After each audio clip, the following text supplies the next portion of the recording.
Students, हम देखेंगे कि क्या कैरेक्टरिस्टिक प्रॉपर्टीज होती हैं केमिकल इक्विलिब्रियम की या डायनामिक केमिकल इक्विलिब्रियम जब अचीव होता है, ठीक है। तो हमें किस तरह से पता चलता है कि डायनामिक केमिकल इक्विलिब्रियम जो है अचीव हो गया है, जैसी क्या कैरेक्टरिस्टिक प्रॉपर्टीज होती हैं कि हमें पता चल जाए कि केमिकल इक्विलिब्रियम अचीव हुआ है, ठीक है। हम ये देखते हैं कि first of all chemical equilibrium होता क्या है। केमिकल इक्विलिब्रियम में हमारे पास दो तरह की कंडीशंस आती हैं कि हम देखते हैं, इक्वेशन लिख लेते हैं एक, ठीक है। ये हमारे पास ए प्रोडक्ट है, सॉरी ए सब्सटेंस है, और ये एक बी सब्सटेंस है, ठीक है। इन्होंने क्या किया, इन्होंने जो है वो सी बनाया और डी बनाया, ये दो इन्होंने सब्सटेंसेस बनाए, ठीक है, जो डिफरेंट सब्सटेंसेस थे, ठीक है।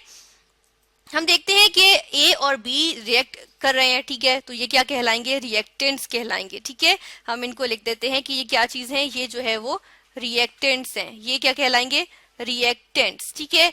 और क्योंकि हमारे पास दो सब्सटेंसेस बन रहे हैं, ठीक है, प्रोड्यूस हो रहे हैं, तो हम कह देते हैं इनको कि क्या है, ये प्रोडक्ट्स हैं, ठीक है।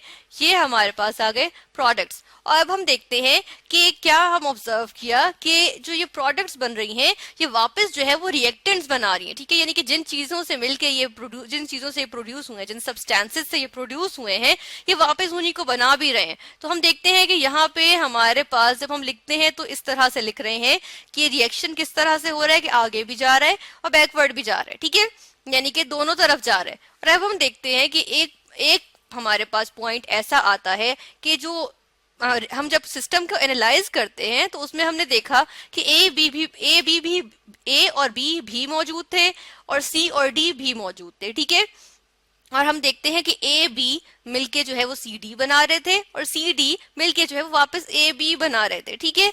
तो हम देखते हैं कि ये रिएक्शन रिवर्सिबल कहलाएगा। और जिस पॉइंट पे हम देखते हैं कि एक पॉइंट ऐसा आएगा कि ए बी की जो कंसंट्रेशन या जो अमाउंट इनकी सोल्यूशन में या गिवन सोल्यूशन या गिवन सिस्टम में मौजूद है वो कांस्टेंट हो जाती है, ठीक है। और हम देखते हैं कि प्रोडक्ट्स की जो कंसंट्रेशन होती है, यानी कि इनकी जो अमाउंट होती है सिस्टम में या सोल्यूशन में, वो भी कांस्टेंट होती है, ठीक है, वो चेंज नहीं हो रही। लेकिन क्या हो रहा है, हम ये भी देख रहे हैं कि ए और बी जो है वो सी डी बना रहे हैं और सी और डी वापस जो है वो ए बी बना रहे हैं, ठीक है। तो ऐसे पॉइंट को हम क्या कहते हैं, केमिकल इक्विलिब्रियम, ठीक है। ऐसा पॉइंट कहलाता है केमिकल इक्विलिब्रियम।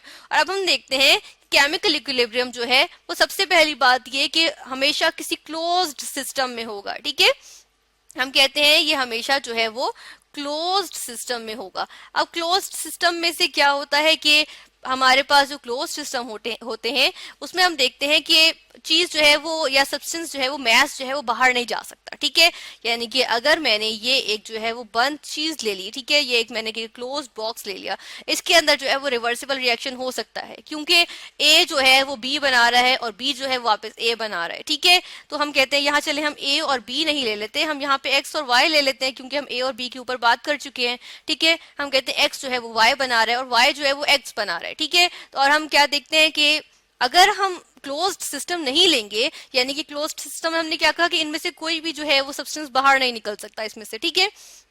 क्लोज सिस्टम नहीं होगा तो क्या होगा, इनमें से कोई स्केप कर जाएगा। लेट सपोज वाई थोड़ा सा स्केप कर गया तो फिर तो हमारे पास इक्विलिब्रियम नहीं आ सकेगा, हम तो इक्विलिब्रियम को मेंटेन नहीं रख सकेंगे, ये सिस्टम इक्विलिब्रियम को मेंटेन नहीं रख सकेगा, ठीक है। तो क्या होगा, इक्विलिब्रियम अचीव नहीं होगा। तो सबसे पहली कैरेक्टरिस्टिक प्रॉपर्टी ये होती है कि सिस्टम को जो है वो क्लोज्ड होना चाहिए, ठीक है। यानी क्लोज्ड सिस्टम होगा तो हमारे पास इक्विलिब्रियम जो है वो अचीव होगा, ठीक है। फिर हम देखते हैं दूसरी प्रॉपर्टी हमारे पास आ जाती है कि हम कहते हैं कि जो हमारे पास रिएक्शन होता है वो डायनामिक हो रहा होता है, यानी कि हम कहते हैं डायनामिक लिख देते हैं, ठीक है। और डायनामिक का मतलब क्या है, डायनामिक का मतलब क्या है, यह है कि जो रेट होता है फॉरवर्ड डायरेक्शन में जाने का, ठीक है, रेट ऑफ, मैं लिख देती हूँ फॉरवर्ड रिएक्शन, फॉरवर्ड के लिए मैं FWD लिख रही हूँ, फॉरवर्ड रिएक्शन, ठीक है, reaction rate of forward reaction जो होगा वो हम देखते हैं कि वो इक्वल हो जाएगा किसके, बैकवर्ड रिएक्शन के रेट के, ठीक है। रेट ऑफ बैकवर्ड रिएक्शन, यहां पे मैं लिख देती हूँ बैकवर्ड, ठीक है, बैकवर्ड रिएक्शन, ठीक है। हम देखते हैं कि अच्छा रेट क्या होता है, रेट होता है कि किस स्पीड से मूव कर रहा है रिएक्शन, ठीक है, किस स्पीड से ए बी जो है वो सी डी बना रहे हैं, इसको हम कहेंगे रेट ऑफ फॉरवर्ड रिएक्शन। और किस स्पीड से सी डी जो है वो ए बी बना रहे हैं उसको हम कहेंगे रेट ऑफ बैकवर्ड रिएक्शन, ठीक है। तो हम देखते हैं कि ए बी जिस स्पीड से सी डी बना रहे हैं उसी स्पीड से जो है वो सी डी जो है वो ए बी बना रहे होते हैं, ठीक है। तो ये हमारे पास जो है इक्विलिब्रियम मेंटेन करने की जो है वो एक और कंडीशन आ गई, ठीक है।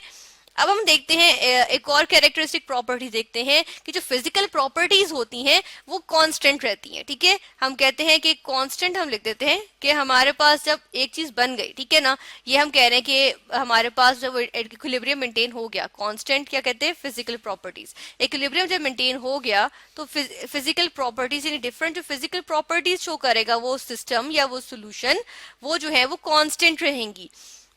इनकी एग्जाम्पल्स हम ले लेते हैं। एग्जाम्पल्स में अगर हम बात करें तो हम कहते हैं कि हमारे पास इस तरह से बात आ गई कि जब तक टेम्परेचर, ठीक है, टेम्परेचर TEMP लिख लूं टेम्परेचर के लिए, टेम्परेचर जो है जब तक जो है वो कांस्टेंट रहेगा, जितना टेम्परेचर हमने यहाँ पर प्रोवाइड कर रहे हैं, मैं कैपिटल T यहाँ लिख देती हूँ टेम्परेचर के लिए, ठीक है, जितना हम प्रोवाइड कर रहे हैं उतना ही जो है वो हम देखते हैं कि अगर उतना ही प्रोवाइडेड रखें तो ये जो है वो इक्विलिब्रियम मेंटेन रहेगा, ठीक है, यानी कि हम कह रहे हैं कि टेम्परेचर कांस्टेंट रहेगा। फिर हम देखते हैं कि प्रेशर की बात कर लेते हैं, प्रेशर, ठीक है, प्रेशर की हम बात करते हैं। प्रेशर भी जितना हमने प्रोवाइड किया हुआ है उतना ही प्रोवाइडेड रखें, कांस्टेंट रखें, तो क्या होगा, हमारे पास जो है वो इक्विलिब्रियम मेंटेन रहेगा। फिर हम बात कर लेते हैं डेंसिटी की, ठीक है, डेंसिटी भी जो है वो कांस्टेंट रहेगी। इसके अलावा हम बात करते हैं कि जब रिएक्शन का एक कलर आ जाता है, हमने ए बी को रिएक्ट करवाया, ठीक है, हमारे पास एक डिफरेंट कलर आ गया, अब जो कलर आएगा सोल्यूशन का वो जो है वो मेंटेन रहेगा, ठीक है, कलर जो है वो भी मेंटेन रहेगा हमारे पास। हम देखते हैं सिस्टम का कलर जो है वो मेंटेन्ड है, कांस्टेंट है, तो वो भी हमारे पास जो है वो इंडिकेट करता है कि रिएक्शन जो है वो क्या है, वो जो है इक्विलिब्रियम पे है, ठीक है। फिर हम ये बात कर लेते हैं कि हम देखते हैं कि कैटलिस्ट जो होता है वो चेंज नहीं करता, ठीक है, कैटलिस्ट जो है वो इक्विलिब्रियम को चेंज नहीं करता, ठीक है, तो कैटलिस्ट की प्रेजेंस से इक्विलिब्रियम जो है वो उसमें कोई इफेक्ट नहीं आएगा, ठीक है। फिर हम ये देख लेते हैं कि कैटलिस्ट, चले कैटलिस्ट की तो हमने कैटलिस्ट की स्पेलिंग यहाँ पे ठीक कर लेते हैं हम, कैटलिस्ट की स्पेलिंग, ये कैटलिस्ट की स्पेलिंग होती है CATALYST, ठीक है, कैटलिस्ट। कैटलिस्ट होगा तो हम कहते हैं कि इक्विलिब्रियम जो है वो चेंज नहीं होगा, ठीक है। फिर हम ये देख लेते हैं कि अगर टेम्परेचर और प्रेशर हमने कहा कि इनको अगर हम चेंज करें तो इक्विलिब्रियम जो है वो उसको फर्क पड़ेगा। तो ये होता है कि अगर टेम्परेचर चेंज करने से इक्विलिब्रियम डिस्टर्ब हो तो इक्विलिब्रियम जो है एक नए पॉइंट पे जो है वो अचीव हो जाता है, ठीक है, यानी कि उस टेम्परेचर के अकॉर्डिंग। और इसी तरह प्रेशर का भी होता है कि अगर हम प्रेशर चेंज करें, और इसी तरह फिर हम देख लेते हैं वॉल्यूम का भी होता है कि वॉल्यूम भी अब जो है वो कांस्टेंट रहेगा, ठीक है। इसी तरह हम बात कर लेते हैं कंसंट्रेशन की, ये कंसंट्रेशन भी जो है, अब हमने कहा कि जो हमने बात की थी कि कंसंट्रेशन जो है वो अब ए और बी की जो कंसंट्रेशन होगी सिस्टम में वो जो है वो मेंटेन रहेगी, कांस्टेंट रहेगी, ठीक है, और जो सी डी की होगी वो भी कांस्टेंट रहेगी, मेंटेन रहेगी, ठीक है। यानी कि हम कहते हैं कि ए बी जो है वो सी डी बनाते रहेंगे, ठीक है, यानी कि रिएक्शन तो मूव करता रहेगा, लेकिन जो है इनकी कंसंट्रेशन या इनकी अमाउंट्स जो है वो कांस्टेंट रहेंगी जितनी होंगी, ठीक है।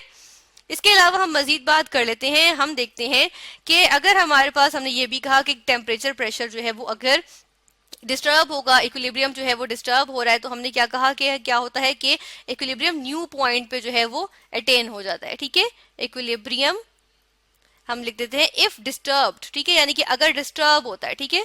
डिस्टर्ब किस तरह होगा, हम टेम्परेचर चेंज कर रहे हैं या फिर हम क्या कर रहे हैं, हम प्रेशर चेंज कर रहे हैं, तो उससे क्या होता है, इक्विलिब्रियम डिस्टर्ब हो जाएगा, ठीक है। तो उससे क्या होगा कि न्यू पॉइंट पे जो है वो इक्विलिब्रियम अचीव हो जाएगा, ठीक है, हम यहाँ पे लिख देते हैं न्यू पॉइंट पे अचीव हो जाएगा, ठीक है, न्यू पॉइंट पे अचीव हो जाएगा, न्यू पॉइंट पे अचीव हो जाएगा, ठीक है।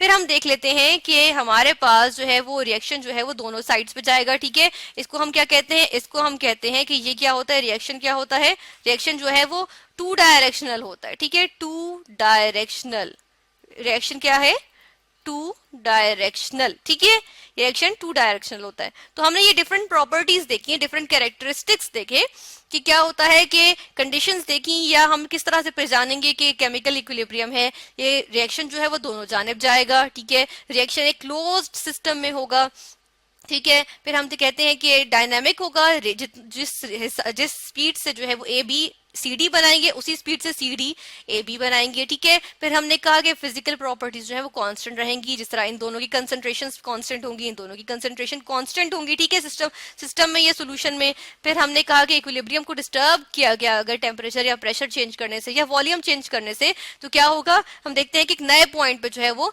इक्विलिब्रियम अचीव हो जाएगा, ठीक है। तो ये हमने जो है वो डिफरेंट कंडीशंस देखी और डिफरेंट कैरेक्टरिस्टिक्स देखी केमिकल इक्विलिब्रियम की।